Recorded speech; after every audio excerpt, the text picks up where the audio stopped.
Voyageur, toi qui arrives sur cette terre, contemple le mont Tombe, où Saint-Aubert, évêque d'Avranches, fit ériger la célèbre abbaye du Mont Saint-Michel au 8e siècle.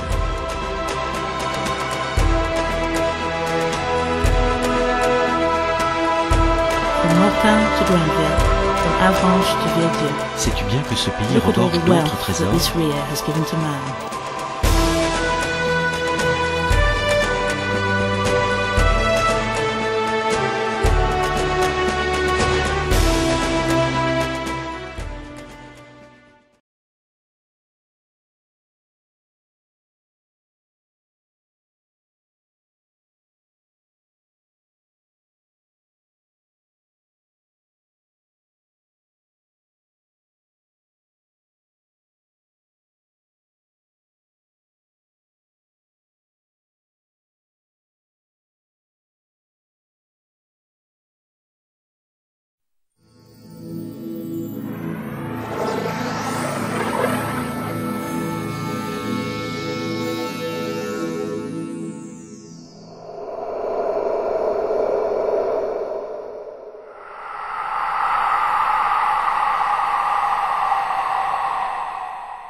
Pôle d'excellence des métiers d'art, Villedieu-les-Poêles.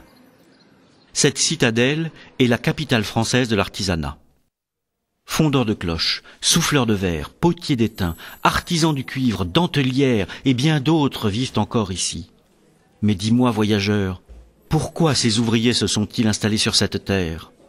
Au XIIe siècle, le fils de Guillaume le Conquérant, Henri Ier Beauclerc, duc de Normandie, offre aux frères hospitaliers de Saint-Jean de Jérusalem, qui deviendront plus tard les chevaliers de l'ordre de Malte, alors de retour de croisade, une terre placée sur la boucle de la Sienne, dénommée Siennêtre.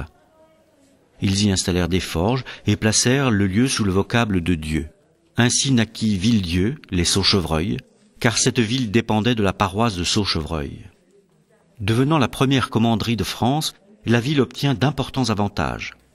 Le roi exonère la cité d'impôts et le pape laisse les chevaliers maîtres de leurs terres. À cette époque déjà, quelques poiliers vivent dans la ville. Le plus souvent, ce ne sont que des ouvriers itinérants et employés à la tâche. Mais, au fil du temps, certains venus d'Anjou et de Bretagne se sédentarisent. Le travail y est très dur. Il faut trier le cuivre, le meilleur, c'est-à-dire le plus rouge, puis le fondre avant de le transformer. La fumée des fours envahissait les rues. Et le travail se faisait au pied des maisons, dans les cours, encore intact aujourd'hui d'ailleurs. Le vacarme était assourdissant. Si bien qu'on appelle encore aujourd'hui les habitants de Villedieu les sourdins, car les ouvriers devenaient sourds à force de marteler la matière. Les dinandiers suivaient les commandes, réalisant des ornements d'église, des poignées de sabre, des ustensiles de cuisine, des bassines et mille autres choses. À l'apogée de son histoire, au XVIIIe et XIXe siècle, la ville change de nom pour désormais s'appeler Villedieu-les-Poêles. Et depuis, les activités artisanales se sont diversifiées, graveurs, ciseleurs, sans oublier les dentelières. La dentelle est l'un des symboles de la Normandie. Elle est la représentation du savoir-faire de ces femmes, l'identité de toute une région. Chaque pièce est réalisée tantôt pour une fête, tantôt pour un veuvage ou toute autre occasion. Sa finesse est extraordinaire.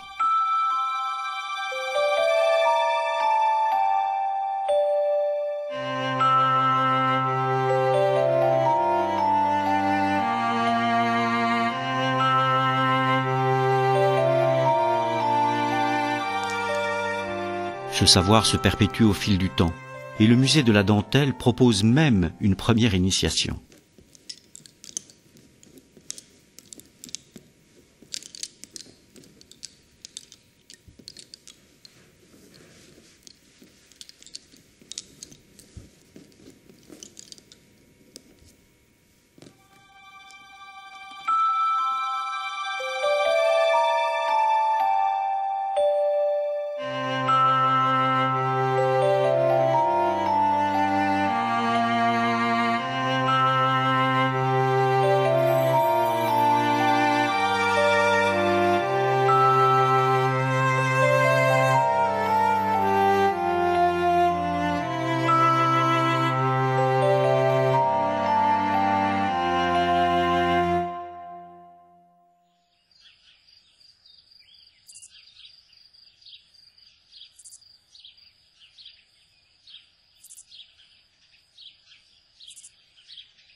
Conséquence de cet enrichissement, un beau mobilier populaire se développe.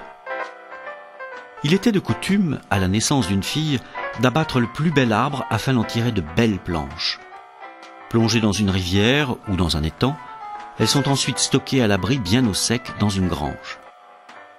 Le jour des fiançailles de la demoiselle, un coffre est réalisé avec ce bois qui avait tant attendu. Traditionnellement, le faiseur de meubles est convié pour le mariage. C'est lui alors qui réalise l'armoire, offerte en dot, avec, suivant la fortune de la famille, tout le linge. Véritable œuvre parlante, la complexité des décors de ce meuble permet d'afficher le rang social du futur ménage.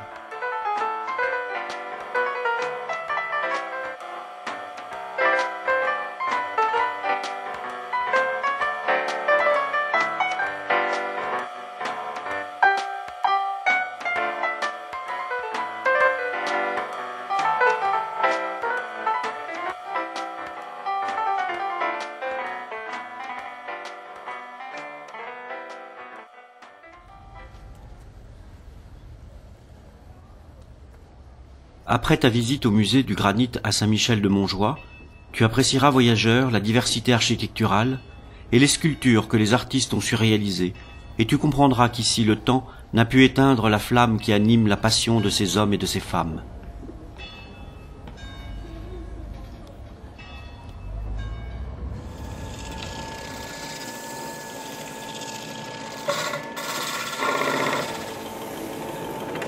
Voyageur, voici l'atelier de l'un de ces artistes.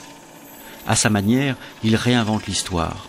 Comme hier, aujourd'hui l'atelier résonne du bruit des marteaux sur le cuivre.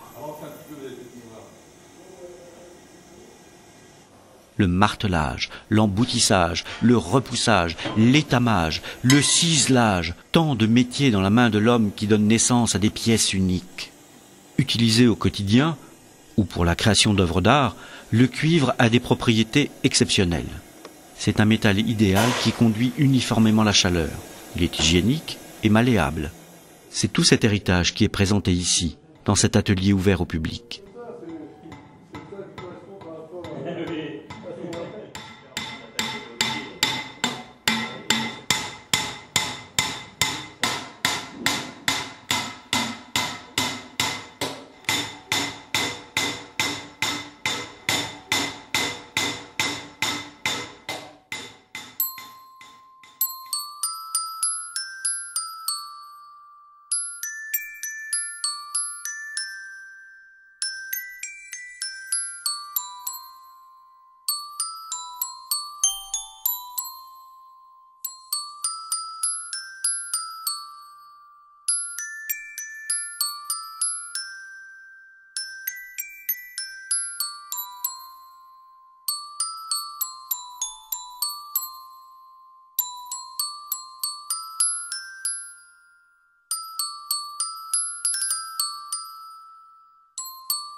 Puis, voyageur, tu viendras dans les ateliers de Cornille-Avare, qui sont installés depuis 1860. L'établissement vit au son des cloches.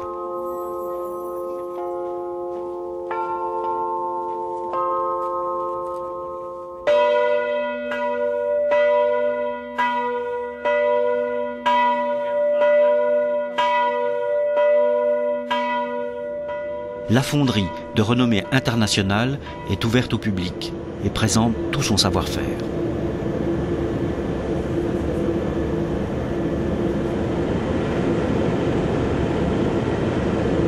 D'abord, une étude informatique est nécessaire, car une cloche est un instrument de musique avec ses notes. Ces notes qui naissent en fonction du poids et du diamètre de la cloche. Ensuite vient le façonnage du moule. Puis vient l'heure de la coulée du bronze. Attention, cet alliage est aussi dur que fragile.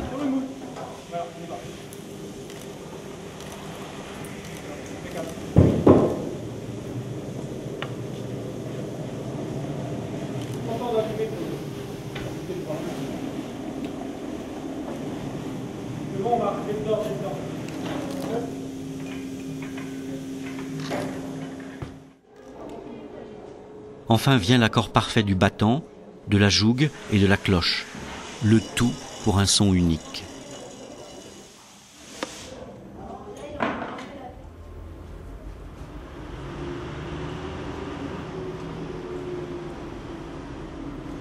Aujourd'hui, Villedieu ouvre ses portes à d'autres artisans d'art qui eux aussi enrichissent le patrimoine de cette ville dédiée à l'artisanat.